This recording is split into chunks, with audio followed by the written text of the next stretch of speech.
And we'll start with another story that Boris Johnson has just been questioned about during PMQs in the House of Commons here in London. For years, millions of European Union citizens have lived, worked and studied in the UK freely. But after Brexit, these rights are no longer automatically granted. Today is the deadline for European migrants to apply for the settlement plan introduced by the British government in 2019. But there are concerns that many, including senior citizens and children, may have missed the deadline. This is Marlies Hazelton, a Dutch national. But for her, Britain has been home for 30 years. But since Britain's divorce from the European Union, she's been worried about her immigration status in the United Kingdom. I can't even get citizenship, and it feels a bit like an insult, because I'm part and parcel of this country. Really, I'm part of the furniture, and it just I've lost that sense of home. It's concerned about the future when I get older here. I don't know, I just don't feel. Millions of Europeans have lived, worked and studied freely in the United Kingdom for decades. But since Brexit, those rights are no longer automatically granted. The British government had introduced a settlement plan for the country's European migrant community in 2019. The deadline for the applications is the 30th of June. From July 1st, a European migrant who hasn't applied to the plan will lose his or her legal right to work, renting house and even access to hospital treatments or welfare benefits.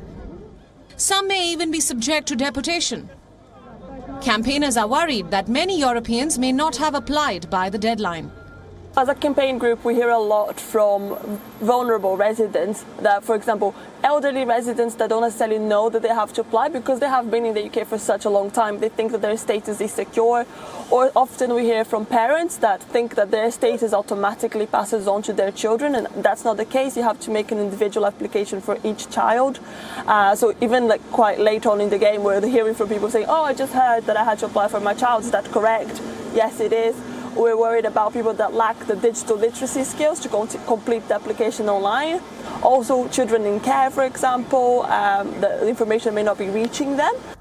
Britain's government says that some 5.6 million people have applied, a majority from Poland and Romania. While half of them have been granted settled status, some 2 million migrants were told to put in paperwork against once they complete 5 more years of residency in the country. I really fear, personally, that we are at the eve of a new Windsor scandal, where we will see so many cases of people being left illegal, many people having trouble proving they're legally here. So I'm not a pessimist, but I'm a realist, and I look at figures and I look at things, and I can't be completely positive on this. I just hope maybe there is a change of mind. 17-year-old Polish national and student Kasper Adamus, who said that he lived in the UK for 10 years, said that he did not have any issues applying for settlement. It was quite easy, didn't take much time, it was very easy for me to operate, and I don't really had an issue with doing it. It was quite easy, so there was no problems. But for many long-term residents, there is a loss of trust and a fear of losing what they call home. I still love this country, and it would break my heart if I had to move. But at the same time, I'm not sure if I want to stay. Bureau Report, WION World is One.